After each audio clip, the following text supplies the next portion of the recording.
ज्ञान वापी हमारी थी, हमारी है, हमारी रहेगी। तुम्हारे जिसके बाप में दम हो, जिसके भी बाप में दम हो औरंगजेब की नजायज औलादों में, तो भाई साहब हटा कर दिखाना, करके दिखाना, डंडा दे दिया जाएगा। समझ गए? डंडा डंडा दे दिया जाएगा तुम्हारे, और तुम्हारा बाप भी नहीं, और कोई भारत में ऐसा डॉक्टर पैदा नहीं हुआ कि मेरा दिया हुआ डंडा निकाल दे। ठीक। और मैं बता दूं, ज्ञानवापी हमने सदियों से अपने महादेव का इंतजार किया, अपने राम लल्ला का इंतजार किया, तो आज हमारा प्रभु हमारे सामने है। अब हमें सुनने में आता है कि कोर्ट में एक इनका वो कोई मौलाना बोल रहा है कि अरे ज्ञानवापी में मस्जिद वो जो आपको विदेश वो मिले हैं, मूर्तियां मिली हैं, तो वहां पर हमने ना मस्जिद में एक हिंदू को कमरा किराए पे दिया था। भाई तुम इतने अच्छे कब से हो गए? तुम्हें कब से ऐसे मदरसे में पढ़ाएगा कि तुम इतने अच्छे बन जाओ कि तुम हिंदू को ज्ञानवापी में कमरा दिया, और वो हिंदू जो था वो मूर्तियां बनाता था। मतलब इतना अच्छा मुसलमान हो गया कि हमारे हिंदू को, उस हिंदू को इसने कमरा दिया जो मूर्तियां बनाता था। इनको तो शर्म आनी चाहिए कि तुम दूसरों की चीजों पर राज कर रहे हो, और बेशर्मो तुम बता रहे हो कि हमने कमरा दिया। तुम्हारी इतनी औकात है हमारे मंदिर में। और मैं बता दूं, ये जो कहते हैं ना कि वहां पर फुवारा था, वहां पर वजू खाना करते थे, वहां वो फुवारा है। तो मेरे को ये बताओ भैया, आज से 150 साल पहले, 100 साल पहले, 200 साल पहले फुवारे में इनकी अम्मी नहाने जाती थी, या इनकी वो नाजिया नहाने, साजिया नहाने जाती थी? शर्म आनी चाहिए। तब बिजली नहीं थी तो फुवारा ये किस तरह थे? मतलब इनकी हर बात का जवाब हमारे पास है। तो मैं कहना चाहती हूँ, ज्ञानवापी का जो भी फैसला आया, सभी हिंदू संतुष्ट हैं। जैसे लोगों ने अयोध्या के लिए पैदल यात्रा की, दंडवत यात्रा की, जैसे लोगों के अंदर एक खुशी थी, सनातन के अंदर, सनातनियों के अंदर, तो वैसी ही खुशी हमें ज्ञानवापी पे है। और बहुत जल्दी वो जहां इनकी जगह है ना, तब पता लगेगा, हमें भी ठंड पड़ेगी कि हमारे मंदिरों को इतने सालों से तोड़कर उसके ऊपर थूक कैसे फेंका जाता है, उसके ऊपर बैठ के नमाज कैसे पढ़ी जाती है। जहां पर हमारे प्रभु आराध्य है, जहां हमारे महादेव की पूजा होती है, वहां पर ये थूकते कैसे थे? हमारे प्रभु को इतने साल इन्होंने कैद रखा, आज इनको मुंह तोड़ के जवाब मिला है। मैं बार बार हर बाइट में बोलती हूँ कि सत्य पर शांत हो सकता है, पर सत्य कभी पराजित नहीं हो सकता। तो मेरा कहने का यही मतलब है भैया, ज्ञानवापी पे फैसला आ गया पूरे भारत। आपने कहा कि तोड़ेंगे, ओवैसी ने यही कहा कि दोबारा से उनको लगता है कि 6 दिसंबर बना दिया जाएगा। इसका मतलब वो ओवैसी सही कह रहे हैं क्या? नहीं, 6 दिसंबर को तोड़ेंगे भैया। जो अब मस्जिद थी, तो जब डिक्लेयर हो गया मंदिर है, तो वहां मस्जिद का क्या काम? हमें भाई देखिए भैया, हमें इनका भाईचारा नहीं चाहिए। हमें अगर कोई कहे, देखिए अब ये कहते हैं कि आपने राम मंदिर बना दिया, ये चाटुकार जयचंद दलाल जो बोलते हैं कि वहां पर हॉस्पिटल बना देते, स्कूल बना देते, तो मैं बता दूं भाई, तुम्हारी अम्मी की डिलीवरी, तुम्हारी बाजी की डिलीवरी, तुम्हारी बहन की डिलीवरी कहीं भी होनी हो, मुझे बताना, मेरे अस्पताल है, मैं करवा दूंगी। ठीक। और दूसरी बात, हमने तुम्हें दान में 5 एकड़ जगह दे दी है। हमने 2-2.5 एकड़ में बनाया ना मंदिर, तो 5 एकड़ हमने इनको जगह दे दी दान में, क्योंकि सनातन में दान चलता है। तो दान में 5 एकड़ जगह दे दी है। बेटा हॉस्पिटल भी बनाओ, स्कूल भी बनाओ। तुम्हारे पिछवाड़े में कितना दम है दिखेगा, तुम सिर्फ भौंकते हो। हम भौंकते नहीं, हम करके दिखाते हैं। ठीक। और जिसको भी पीड़ा हो ना, तो बता देना भाई, हम बोरोलिन का भी इंतजाम रखते हैं। जहां भी तुम्हारे खाज मच रही हो राम मंदिर से। मुस्लिम पक्ष ये कह रहा है कि इतने सालों में ही क्यों याद आई है कि वहां पर मंदिर था, अब तक क्यों नहीं याद आई? नहीं, याद थी। कोई आज से कोर्टों में केस नहीं चल रहे, बहुत टाइम से चल रहे हैं। आज कोई केस खत्म हो गए हैं। आज जो हमने कहा था हमारा, देखिए आप एक लड़ाई भी लड़ते हो ना, तो उसमें भी 6 महीने लगते हैं, आपको साल लगता है कोर्ट में केस में। तो ये तो सालों से चल रहा था, ये तो सालों से लोग लड़ रहे थे, बुढ़े हो गए बेचारे वकील जो लड़ रहे थे, है ना। आज उनकी जीत हुई है। तो मैं बता दूं कि सत्य पर शांत हो सकता है, पर सत्य पराजित कभी नहीं होता। तो वो ही आज सत्य ने हमारे साथ किया कि हम बहुत साल परेशान रहे, पर हम पराजित नहीं हुए। आज हमारी जीत हुई, और हमारा ज्ञानवापी, हमारा राम मंदिर अयोध्या हमें मिला। और रुक जाइए थोड़ी देर और, आप इसी तरह बिलबिलाएंगे, छाती पीटेंगे, विधवा विलाप करेंगे, अभी मथुरा बाकी है, अभी वो भी मिलेगा। पर अब इसीलिए कुछ लोग जो है वो नाराज हैं और कह रहे हैं कि सारे मंदिरों, ऐसे तो सारे मस्जिदों को तोड़कर सब जगह मंदिर बना ली जाएगी, तो हम इबादत कहाँ करेंगे? देखिए भैया, इबादत करें ना, इनको तो आदत है सड़कों पे बैठ के नमाज पढ़ने की। वो भी तो बंद करा दिया। नहीं नहीं, मैं बात कर रही हूँ, इनको तो आदत थी ना। और एक बात बताओ, कितनी मस्जिदें हैं? मैंने पढ़ा था उस दिन 1 लाख से ऊपर ज्यादा इनकी यहाँ पर मस्जिद है। तो मैं पूछना चाहती हूँ कि हमारे मंदिरों को जो तोड़कर मस्जिदें बनाई गई, तो मस्जिदें तोड़कर मंदिर निकाले जाएंगे और मंदिर बनेंगे। तुम अपनी नमाज अपने घर में पढ़ो, अपने वॉशरूम में पढ़ो, अपने बरामदे में पढ़ो, ड्राइंग रूम में पढ़ो, हमारी बला से कहीं भी पढ़ो, हमें उससे मतलब नहीं है।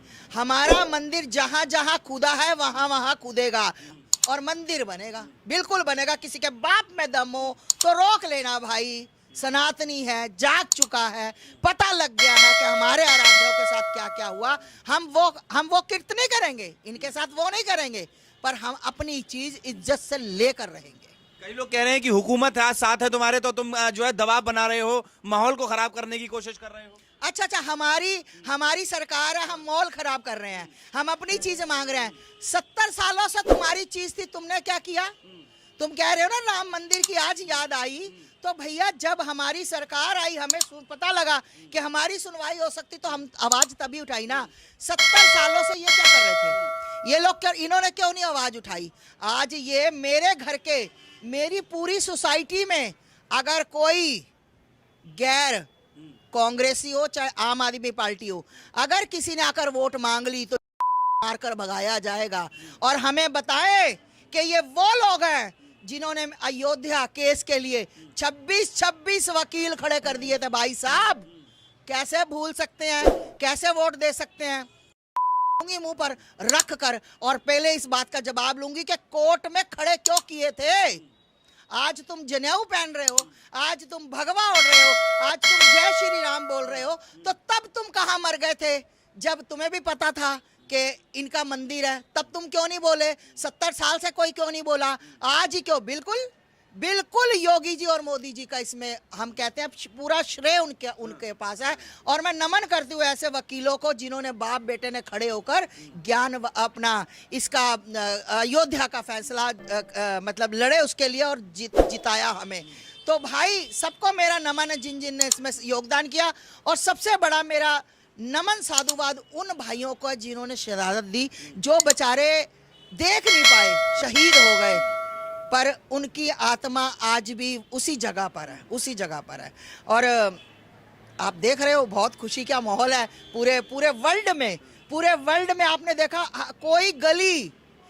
कोई ऐसी गली नहीं जहां बजरंग बली की चली नहीं और बजरंग बली के झंडे, रामलला के झंडे लगे हुए थे। भैया पूरा विश्व खुश है। पर लोग तो नहीं है ना, मतलब दोबारा से कोशिश की जा रही है कि वहाँ पूजा रुक जाए। कोर्ट के फैसले को सब मान क्यों नहीं रहे, क्या लग रहा है आपको? भैया ये कोर्ट के फैसले नहीं मानते, ये कोर्ट के फैसले नहीं मानते। इनको पूछो कि तुम्हें अल्लाह पे लिया कि तुम्हें संविधान पे लिया है, तुम्हें कुरान पे लिया कि तुम्हें संविधान पे लिया? वो कहेंगे हमें तो कुरान पे लिया है ना। और हिंदू किससे चलता है? संविधान से, क्योंकि हमें पता है कि कोर्ट कभी भी गलत फैसला नहीं करेगा। और वैसे तो आपको पता, चेहरा चमकाने के लिए कुछ भी भौंकता है, हमें उससे कोई नहीं। हमने तो ये सोच रखा है कि हमारी गली के टॉमी भौंक रहे हैं, हमें उससे कोई फर्क नहीं पड़ता। हर बात पे जो है विवादित बयान तो उनके आ ही जाते हैं। हाँ, विवाद बयान ही देता है, कुछ कर तो नहीं पाता। मंदिर बनाना भैया, बन रहे ना, विराजमान हो गए ना, प्राण प्रतिष्ठा हो गई ना मेरे भाई। तो ज्ञानवापी में भी अब आइएगा, महादेव के दर्शन कीजिएगा, मेरे महादेव विराजमान होंगे और दर्शन करिएगा। वहां भी महादेव आएंगे, ये भौंकेंगे, ये बोलेंगे, ये विधवा विलाप करेंगे, ये छाती पीटेंगे, पर महादेव विराजमान होंगे, प्राण प्रतिष्ठा होगी। हर हर महादेव के चारों तरफ नारे लगेंगे, हमें इससे कोई फर्क नहीं पड़ता। तो आपको क्या लगता है कि कोर्ट के फैसले से ही होना चाहिए, या आप समर्थन करती हैं कि कहीं ना कहीं बैठ के बात हो जाए और अपने आप ही सरेंडर कर दिया जाए कि हाँ भाई आपकी मंदिर है, हम आपको दे रहे हैं? देखिए, मेरे को मतलब कल मैं देख रही थी एक मुसलमान की बाइट, तो मुझे अच्छा लगा कि कम से कम उनको पता है कि हमें इसी देश में रहना है, उन्होंने भारत में रहना है। उन्होंने क्या कहा कि देखिए झगड़ा नहीं, अयोध्या, ज्ञानवापी और मथुरा, ये 3 चीजें हिंदुओं की हैं, तो प्यार से हिंदुओं को दे देनी चाहिए। मुझे इतना अच्छा लगा, सल्यूट है उस भाई को, मेरा नमन है कि कुछ मुसलमान, कथाकथित कुछ मुसलमान जो समझते हैं कि गलत हुआ, इनकी चीज थी, इनको देनी चाहिए, वो आज भी समर्थन करते हैं और उनको ये क्या करते हैं, फतवा जारी, फतवा जारी। अरे तुम्हारे लिख के देने से कुछ नहीं होता, ठीक है। और आप देखो नाजिया लाई खान, जो नाजिया लाई खान लड़की है, वो अपने अल्लाह को भी मानती है, पर वो सनातन का भी समर्थन करती है। गलत को गलत और सही को सही बोलने का दम होना चाहिए। पर जो समर्थन करता है उस पर तो फतवा जारी हो जाता है ना। हाँ, तो अरे उन्होंने कहा कि तुम्हारे ऐसे फतवों से हमें कोई फर्क नहीं पड़ता, ऐसे फतवों से इनके कोई फर्क नहीं पड़ता, और जितने मर्जी ये लोगों को फतवे जारी कर ले, ये कुछ ना कर पाएंगे। अगर ज्यादा बोलेंगे तो खास करके उत्तर प्रदेश में आपको पता किसकी सरकार है, 24 घंटे बुलडोजर तैयार रहता है, टैंकी फुल रहती है, बस आप एक्शन दो, रिएक्शन हम कर देते हैं। तो कहने का मतलब है, मतलब बुलडोजर से सबको डराने की कोशिश कर रहे हैं आप लोग? ना ना ना ना, सबको नहीं। बुलडोजर सिर्फ गलत आदमी के ऊपर चलता है। योगी जी हिंदू मुस्लिम सिख ईसाई नहीं करते, जो गलत करता है बुलडोजर चलता है, और चलना भी चाहिए। मैं तो कहती हूँ चलना चाहिए, मैं तो कहती हूँ महाराज जी टेंडर दे दो मुझे भी, है ना। तो कहने का मतलब है कि मैंने योगी आदित्यनाथ जी के बारे में कभी भी गलत नहीं सुना, बाकी तो विपक्षी तो होते ही हैं, बोलते रहते हैं। तो है ना, मोदी सरकार हो या योगी सरकार हो, तुष्टीकरण, डराना, धमकाने की बात करती है, एक पक्ष की ही बात सुनती है। देखिए कभी भी ऐसा नहीं हुआ कि एक, मुझे बताओ ना किस पक्ष की बात सुनी और कोई निर्दोष था उसको कुछ कहा गया? बिल्कुल नहीं। योगी जी की सरकार में तो मैं बिल्कुल भी नहीं, आज तक नहीं। और गाजियाबाद में आप ये जो रौनक देख रहे हो ना, शांति देख रहे हो, ये सिर्फ और सिर्फ योगी जी की वजह से। नहीं तो यहाँ पर लड़कियां रात को 8 बजे के बाद, 7 बजे के बाद निकल नहीं पाती थी। आज 12-12 बजे तक भी घूमे। गुंडे को पता है जब छेड़ने से पहले ना उसका ऐसे करके आंखें ऊपर जाती हैं और बुलडोजर दिखता है उसको, तो उसके बाद वो अपने घर पहुंच जाता है। ठीक है, आज यहाँ पर जो सुरक्षित है ना लोग, आज जो व्यवस्था सुरक्षित है, जो लोग दुकानें 12-12 बजे तक खोलते हैं, तो विपक्षियों को, मतलब चोर डाकुओं को आंखों के आगे 24 घंटे का बड़ा बुलडोजर नजर आता है और वो टैंकी फुल नजर आती है, तो वो चुप करके फिर वापस चला जाता है। तो और क्या चाहिए होता सरकार? विपक्षी पार्टी भी तो पीछे से समर्थन ऐसा लग रहा है कि कर रही है। नहीं नहीं, देखिए कोई भी समर्थन करे, कुछ भी करे, पर आप मुझे बताओ इनकी एक भी चलती है? नहीं चलती ना, क्योंकि यहाँ सत्य की चलती है, झूठ का यहाँ कोई काम नहीं है। तो बस यही है, योगी महाराज जी की सरकार में पूरी यूपी, उत्तर प्रदेश खुश है भाई। चाहे वो मुसलमान भी कहते हैं, मुसलमान भी कहते हैं कि भाई हम लोग बहुत खुश है उत्तर प्रदेश में, हमें कोई दिक्कत परेशानी नहीं है। मैं मीट की दुकानें बंद करवाने गई थी, 22 तारीख को मैं गई थी, तो लोगों ने कहा अरे माता जी पता नहीं था, सॉरी कर देते। उन्होंने शटर फेंक दिया, कर दी बंद, कोई लड़ाई नहीं। वो कह रहे हम तो योगी ने डर के कर दियो ना, वो कह रहे हम तो योगी जी के बिल्कुल साथ है और योगी जी बहुत अच्छा काम कर रहे हैं। हमारे साथ ही लोग गुंडागर्दी करते थे, हमारे साथ गुंडागर्दी बंद हो गई है। मुसलमान कह रहे हैं हमारे साथ गुंडागर्दी होती थी तो गुंडागर्दी बंद हो गई है। भैया बताओ इससे ऊपर क्या बात हो सकती है? कई तो ऐसे भी कह रहे हैं कि दबाव बना रहे हैं, बुलडोजर का डरा रहे हैं, बोलने नहीं दे रहे हैं, आवाज को दबा रहे हैं। बोलो, किसी ने मना किया? बोलो ना, अच्छा बोलो। अपने देखो, मैं कभी किसी के धर्म को गाली नहीं देती और अपने धर्म के बारे में सुन नहीं सकती। क्या? अपने धर्म के बारे में गलत सुन नहीं सकती। मैं किसी के धर्म को गाली नहीं देती। अगर मेरे धर्म को एक गाली दोगे तो 10 से कम मैं दे नहीं पाती, मेरी नेचर बन गई है। तो इसलिए मैं कहती हूँ कि भाई अपने अपने धर्म में जो जहां पर है वो वहीं रहे। बोलोगे तो भाई सुनोगे। तो आपने कहा 3 जगहों पे मंदिर दे दिए जाएं तो उसके बाद कुछ नहीं होगा, तो मुसलमान तो फिर भी डर रहा है कि अभी 3 पे, फिर आप 300 ले लेंगे, एक एक करके सब कुछ छीन लेंगे। मतलब डरे वो इंसान जिसके अंदर डर हो के हमने मंदिरों पर कब्जा करके मस्जिदें बनाई, है ना। ये काम नहीं होने देंगे। हमें 3 तो जो हमारे प्रमुख हैं, जो विशाल मंदिर थे, छोटा मोटा मंदिर नहीं था, विशाल मंदिर थे, वो 3 तो हमारे हैं भैया। अभी तो 3 पे बात हो रही है, बस इसके बाद ज्ञानवापी के बाद मथुरा चलना आप लोग सभी, तो उसके बाद तो देखते हैं ना कहाँ कहाँ है, वहाँ जहाँ 3 के बाद फिर आप आगे बढ़ेंगे? ना, अभी कोई ऐसा नहीं, ऐसा मेरा कोई बयान नहीं। 3 के बाद बस जहाँ खुदा वहीं खुदेगा, और जहाँ नहीं खुदा वहाँ हल्का सा। कहीं से लिस्ट भी तो जारी हुई थी कि 27,000 ऐसे मंदिर हैं जहाँ पर तोड़ के जो है वो मस्जिद बना दी गई थी। नहीं, भिखारियों को भी तो हमने कुछ देना है।